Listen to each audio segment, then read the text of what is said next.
he did pretty much my job, so I think I can leave now. That was why I was here. So first of all, I want to start by saying thank you. I mean, the first snow of Geneva, kid you not, Geneva stops functioning when it snows, and the first day you got up and you moved and you came. And for this, I really want to give you all a round of applause to start with. The reason being, growth is uncomfortable, as he mentioned. It is cold, it is chilly, it is not always a straight path.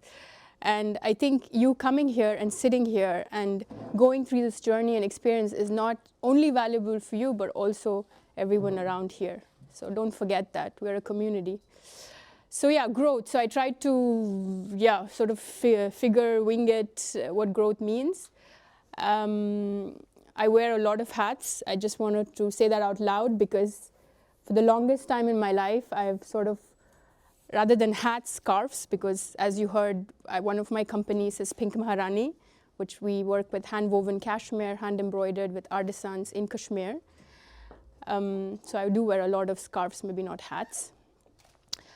So I was thinking of this talk, and I wanted to, of course, the usual way how I go is talk about my life, talk about the companies and NGOs I've built, look at all the ups and downs, and then say, okay, guys, this is it, and take what you want and drop what you don't want, right? And then this time, when Bechu contacted me, I thought, no, I'm going to take it to another level where I will just talk about I, not you or us as humanity, and I will hope that in that I journey that I went through, there will be bits and pieces that you pick up, and that then is relevant to you, so at some point. So I grew up in South India, in Bengaluru, as you heard earlier. It's one of the chapters there is quite successful of Creative Mornings. Grew up in a very humble family. We didn't have much. Minimalism is a trend now, but not so much back then. So lived very minimalistic. Growing up in India has its own challenges and beauty both. And having experienced both of it made me the person who I am, and also, continuing to make me, I would say. So of course, as I grew up in the education system and the family system that I had, I Googled growth just randomly, just to see what comes up. This is what showed up, which was interesting because this is what, for me, growth also represented for the longest time, the most prosperous city, or growth curves, or I don't know what else is there, climbing the ladder, but with stacks of money and status, power, bigger, faster, better, higher, growth, and of course money. So funnily enough, this is also sort of the feeling and the energy that I grew up in. And for me, the definition of growth was all of this for the longest time. But being a social entrepreneur and working in a conflict region like Kashmir and also many other challenging regions in the world, having met fellow social entrepreneurs and philanthropists and change makers, I knew that this growth or uncontrolled growth or whatever you call it is from an outwardly sense is not making sense anymore, because I don't need to be here and stand here and convince you that there is enough ecological damage, social damage, cultural damage, ocean, biodiversity, I don't know, the list goes on. So something in me was really conflicting, and I was thinking, okay, growth is important, this is what I'm seeing, and this is what I grew up with, and that was also sort of an escape ticket from the situation we were in. My parents focused all their energy in putting me and my brother into an English medium school where I could speak good English, become this woman, educated, standing here tall and expressing her voice and sharing her knowledge, right? So, and that was growth, that status was growth, knowledge was growth. But then there was this amazing talk I went to last week in the Swiss Impact Forum. I will try to put this link somewhere. He was basically talking about how everything we've built around growth and prosperity is sort of ruining us in many, many, many aspects. So, I don't need to stand here and convince you for the next 10 minutes, like, guys, like, this is real, like climate change is real, or I don't know, human trafficking is real, and so on. So I will not do that, right? This is an interesting talk to watch because he was basically talking about how degrowth is probably the path to prosperity. So that's for another day, right? So there was all these conflicts happening. But then I looked outside, but these things still mattered. I mean, it could be any guy or any girl. I randomly picked Bezos. There's no connection. And working with Pink Maharani, we're a sustainable luxury brands, I have hung out with my fair share of celebrities and billionaires and millionaires and who not and who else, the names that you don't speak of, sort of. And the world was still perpetuating this idea of growth, of wealth, of status, of more, higher, bigger, better. And wherever I looked, this is what success meant. Books and podcasts and God knows what else. 10 ways to be the most successful entrepreneur. 10 ways to get richer. Or, I don't know, your secret formula to have your 1 million followers, or 10,000. Or, I mean, for crying out loud, like a few days ago, I checked how many attendees are attending Creative Morning to just see, like, are only 2 people signed up, or actually people coming to watch my talk? It's this idea of growth is very embedded in our system. It's nothing bad or good. It's just there. And the question then becomes is, how do I relate to this idea of growth? For me, it was very clear. Like, there was something in my brain that was messed up in the way that I associated growth with success. And for me, it didn't matter anymore what was what. It was just like both of them go together, so I'm just going to do everything in that direction. Of course, the world, as you can see, perpetuates that. Believe it or not, it's a fact. Go to any magazine stand and you will see what I mean. It may be the billionaires or the celebrities or the Instagram followers. So that's where my first aha moment came, is growth is not success, and success is not growth. And for you, it might just sound like, duh, like, what was she on? That's the most obvious thing. But funnily enough, it's so embedded in our system on so many levels that we have to really declutter, almost go into this sort of degrowth phase to sort of look through it with clarity and say, yeah, these are different things. How do I look at this versus how do I look at this? How are they related? Is really growth success? What kind of growth? Then, of course, this journey brought me to this whole thing of like, okay, growth has its mundane, unconventional way is not interesting. So what am I interested in? I'm interested in meaningful growth. That's when things became interesting, because I changed my own narrative. The world stayed the way it is. The outward reality stayed the way it is. Nothing changed. All your numbers that you will see is all still true. Just because I'm talking here, nothing is going to magically change, right? But what changed is my narrative towards growth changed, where I realized, okay, I'm actually behind the meaningful growth. And funnily enough, that's what I've been doing all my life. I started my first NGO here in Geneva, which was called Trade School Geneva. Amazing. People come together, barter for knowledge. Pink Maharani, my first social business, working with artisans in Kashmir, in a conflict region, making these beautiful, wonderful scarves. This one took 2 years, for example. I carry the women who embroidered the scarves with me to every talk. I wear this as a symbolic representation of them in Kashmir. Metamuse, the recent one, we connect artisans from around the world. Again, grassroots to the buyers, designers. So in a way, I was doing this meaningful growth thing, but it was just that it was not landing where I wanted it to land. So of course, this then went further, right? Then I started thinking, okay, so what is it? What is that that's not landing? And then I realized, okay, so I think of growth as you do, I don't know, I hope, is that it's just a ladder, right? We all think about it like this, the hockey stick. This is the famous, I've done investor pitches where you just have to show this. My husband loves this chart. He's like, where is your hockey stick? He's an entrepreneur as well. So, we love this. But unfortunately, life is not a hockey stick. And I am not a startup. I run startups, but I'm not. My nervous system cannot hockey stick itself.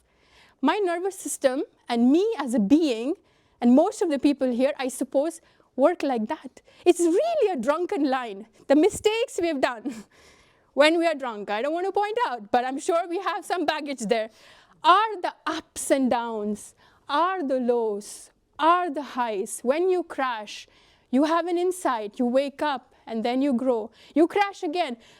But what I'm trying to say is that I realized that I don't have to crash that often.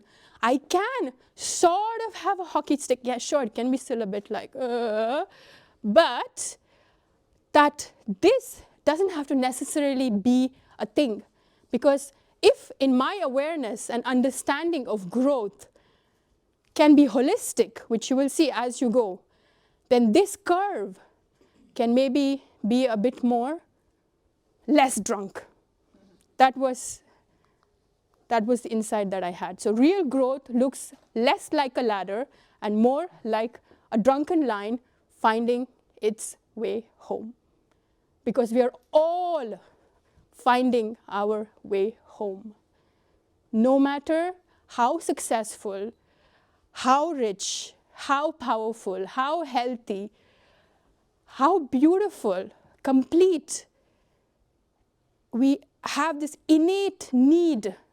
It's a need in us to find ourselves back home.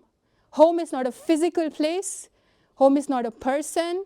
Home is not a country. It's something beyond. It's very spiritual. I'm going very spiritual now. I do that on other days, so you can come and join me there.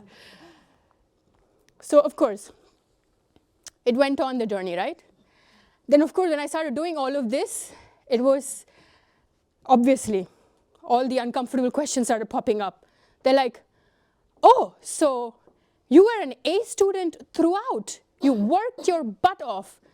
You woke up at 5 in the morning to do homework and study and prepare for the next exam, and you went to bed at 9 or 10 or 11, whatever, studying. So did your parents love you because you were an A student? Or because you were who you are, you deserved recognition from your teachers or not? Or was it the other way around? And these questions made me very uncomfortable. The same thing with friends, with whoever. Then you start asking questions like, so if I don't have all of this, if I don't have this title or this name or he said earlier, right, like a few fans or whatever. I mean, I've done a piece of quite a share of my talks. I've given my talks, but if all of that dropped, if you all disappeared and there was just this one person, so what does that make me? Insignificant? And the words coming out of my mouth not matter as much? So all these questions is where brought me to another doorway.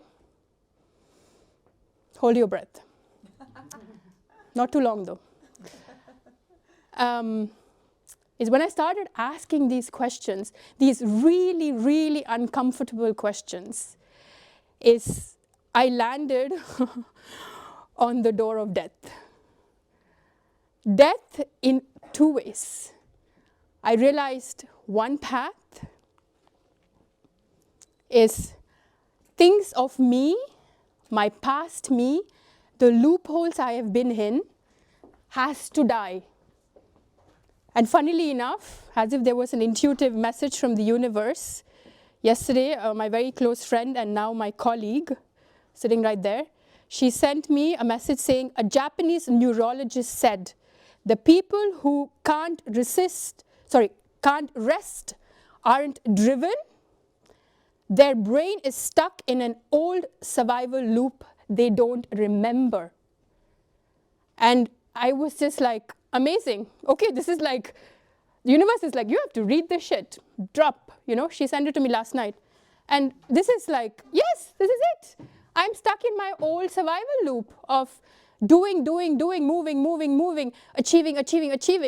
It worked out for the time when I was there, where education was the only ticket out, like many that I work with my companies. It's really the only ticket out from poverty, from abuse, from whatever it is.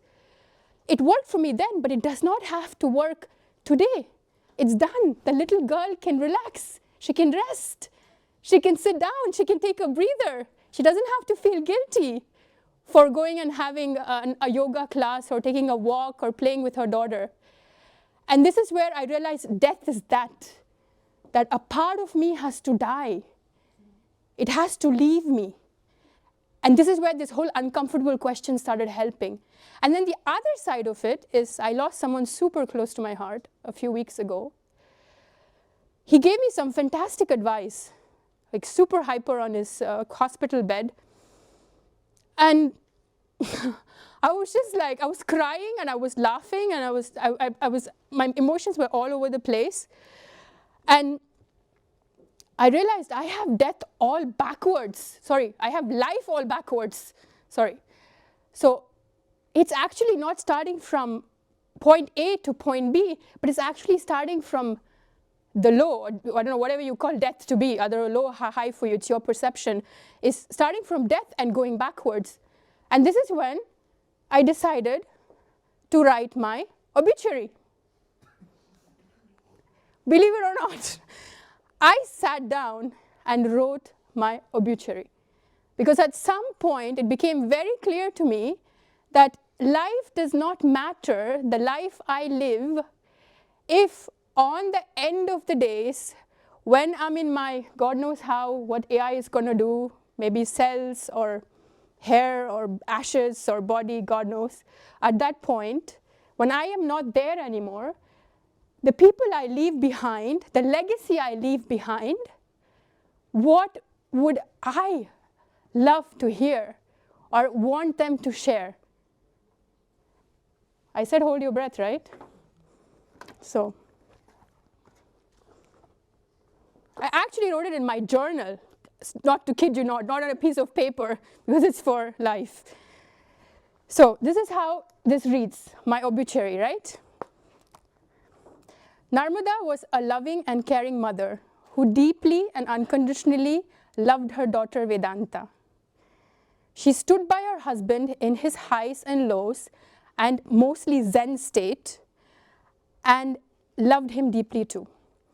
She was a fiercely loyal friend, nudging us to do better and seek deeper. She was always there no matter what. She cared for her family in India, although that bridge was sometimes hard to cross. Everything she built with a deep, rich sense of purpose and meaning. It was always with a grand vision for the goodness of humanity that it was built. Most days, she was a perfectly imperfect leader, and other days, she was simply fabulous, which I am, of course. She was an eloquent speaker, inspiring millions with her wordsmithery. She was full of heart and herself. From this fullness, she gave and gave generously. In her honesty, vulnerability, and powers, I don't know what I said there, but in her honesty, vulnerability, and power, she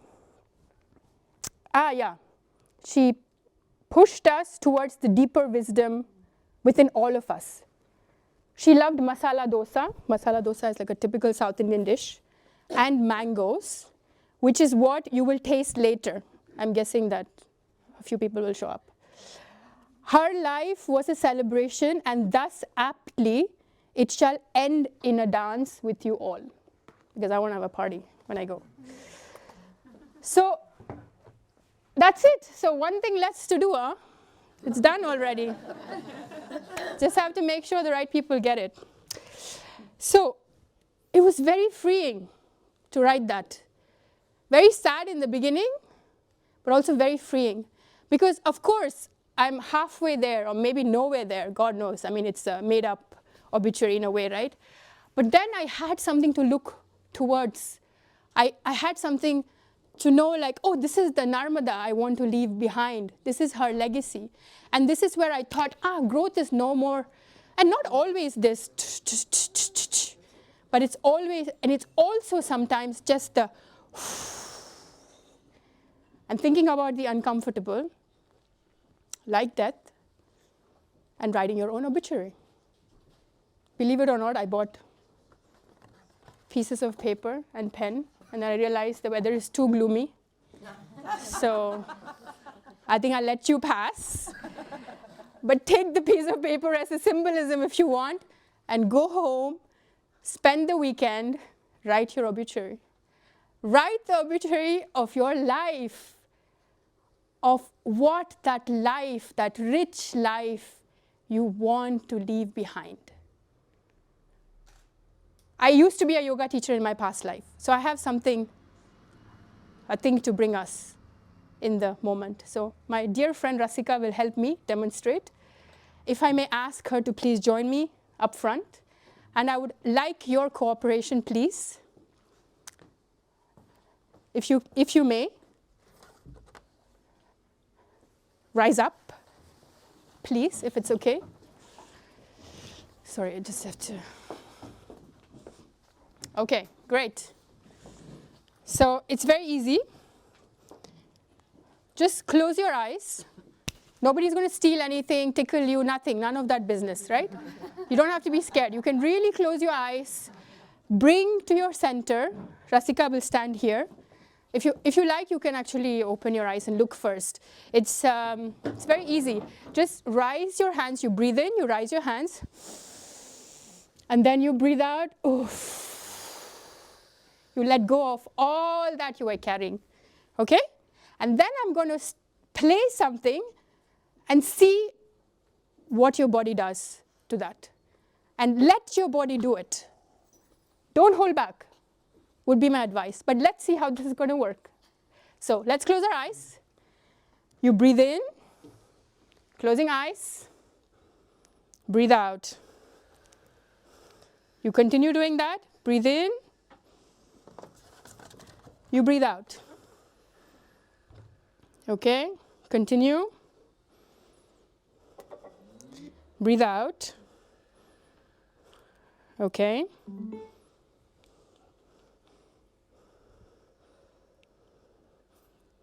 I hope this works. Keep doing until this works. And see what happens to your body. Open your eyes.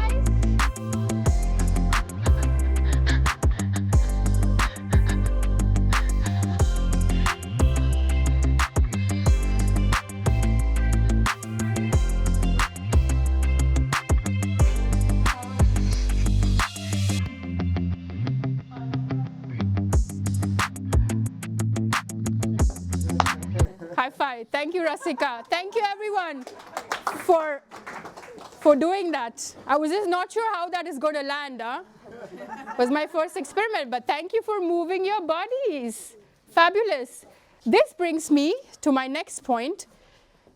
Oh, sorry, I missed a slide. Oh, sorry. Okay, I will just skip. This brings to me my next point. Growth is in finding play and joy. Literally. What you did right now, just that little hip movement and hands and this, it fired up so many parts of your brain. It was too many to remember, so I didn't even write it down. So just Google it. It's like all your parts of your brain. And it is as simple and as silly as just a 20-second dance party in your kitchen or at your workplace. Doesn't matter. It's what will bring you out of this and jumpstart you into your day or into your whatever. So since I skipped a slide, I'll go back. There was this element of surprise because I was going to say that I'm going to regret this next slide because my husband is here. Growth is in washing dishes because we always fight over washing dishes. Who loves washing dishes, right? You love it? Fantastic. My friends are going to be like, oh, you love washing dishes? Please come to my dinner party. Please, anytime. Because look, washing dishes is something, it's so mundane, it's so boring, it's dirty dishes, scrubbing and standing with the smell and the warm water.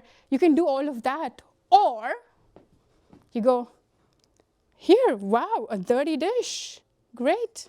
I scrub it. I scrub the mundane. I'm present. Nobody's bugging me. I can stay with my thoughts. I can stay with my breath. I can do this. As I clean the dirty, whatever thing I have to clean from morning or yesterday, I'm cleaning whatever is inside me that I'm processing. You know, and this can be walking your dog, it can be whatever, doing something that's really simple but extremely meaningful, but also in the mundane and in the moment. And that was my point with this dish, with this slide, is I actually really do enjoy washing dishes. Doesn't mean I'm going to wash every night, huh? Just to be very, very, very clear. Huh? I have a dishwasher, yeah. I have one. So Finally, growth isn't fireworks. It's mostly soap, water, and showing up. It's showing up for yourself. Showing up. Showing up for me when I have a tough day, have a fight, have a difficult colleague, or a difficult talk with the board, whatever. It's me showing up for myself, but also showing up for my family, keeping the kitchen clean, and making the meal, whatever it is. I think we don't appreciate the mundane, the boring anymore. And my daughter's favorite line is, what can I do now? What can I do now? What can I do now? It's like every 2 seconds, you know. At one point we were like, just be bored. Like sit and be bored. There is a beauty in boredom, which we have lost a sense of. I did not grow up with cell phones and tech, and I'm really freaked out for the generation growing up with it. I kid you not. But I think it's in our responsibility to inculcate this in the people around us, wherever they are. So we already did that. If somebody feels like doing the dance again, I can put on the music.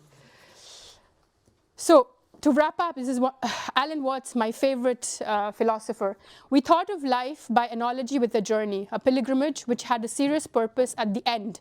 And the thing was to get to that end, success or whatever it is, maybe heaven after you're dead. But we missed the point the whole way along. It was a musical thing.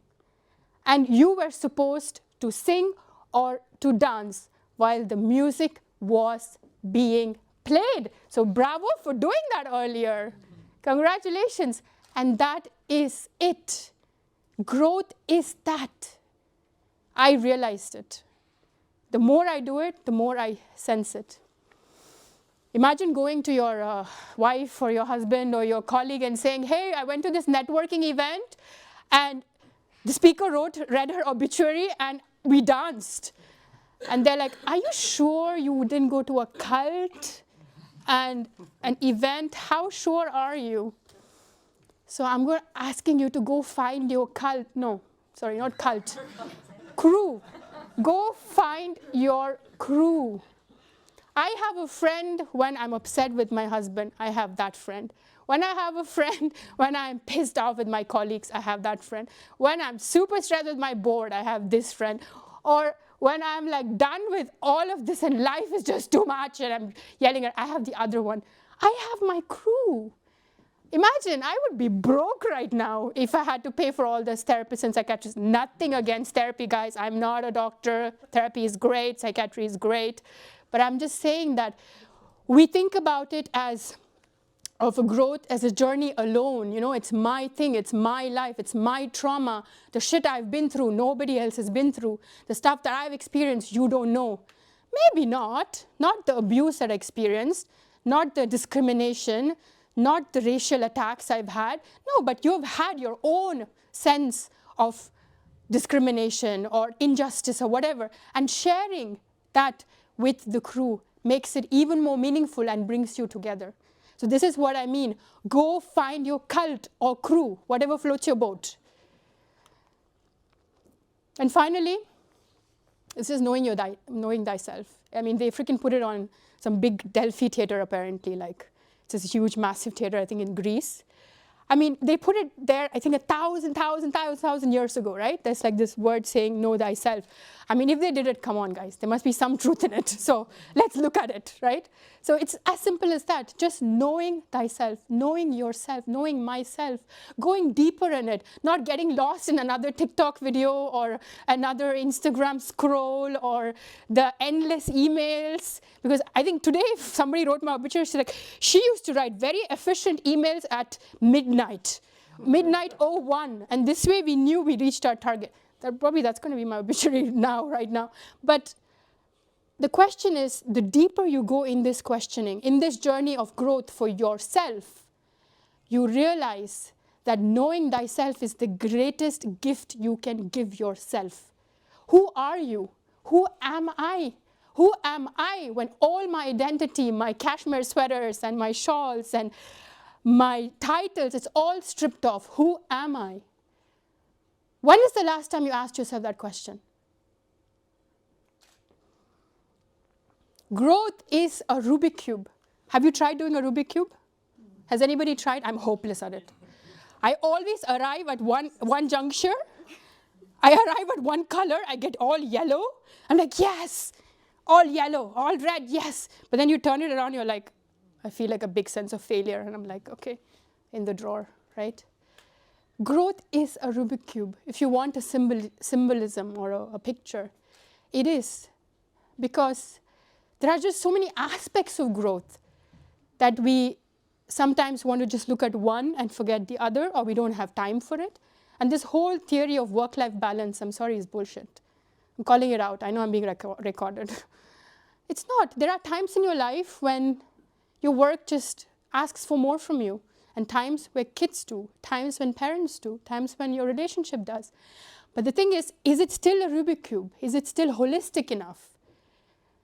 So this is my Rubik Cube.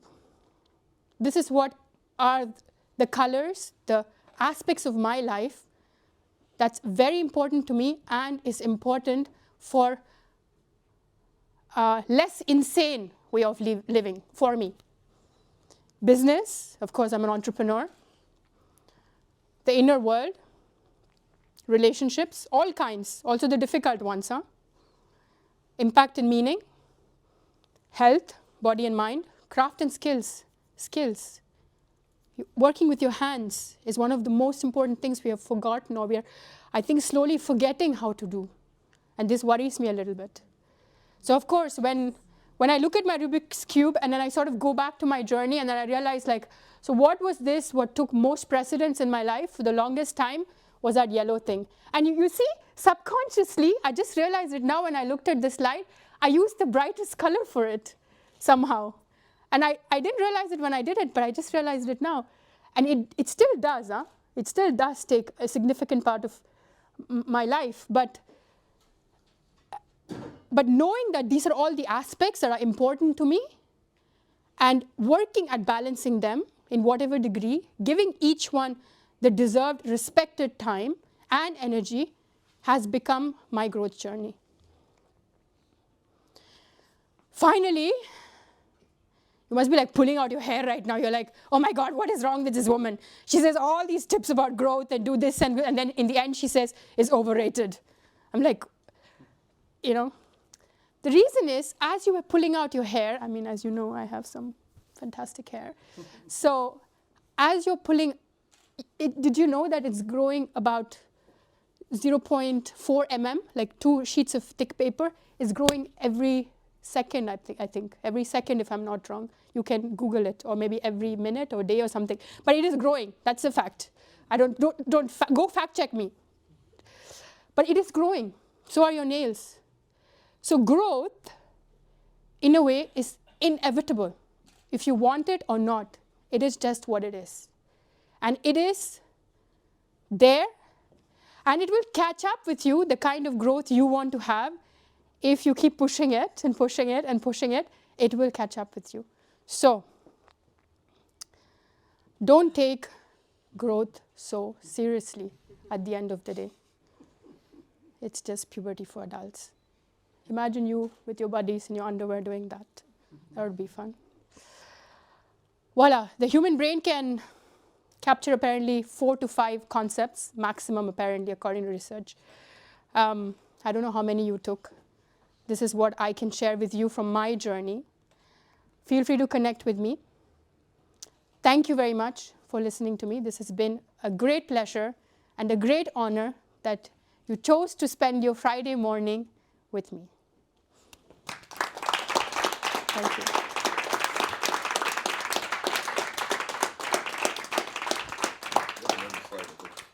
It's nice, huh? Of course, AI did. Oh yeah, sorry. Oh yeah, so you can connect with me on LinkedIn, but please just drop me a word and say you met me on Creative Mornings, or you were there, so I know who it is. I'm not too much on it. 2 other slides to finish. If you want to continue this journey, I've always wanted to do this, year-end reflection as a workshop. I always wanted to offer it, and somehow I kept pushing it. And it's free, so don't be like, oh. If you want to join, feel free to sign up, and you can come. I let it be there until you scan your codes. And then last QR code.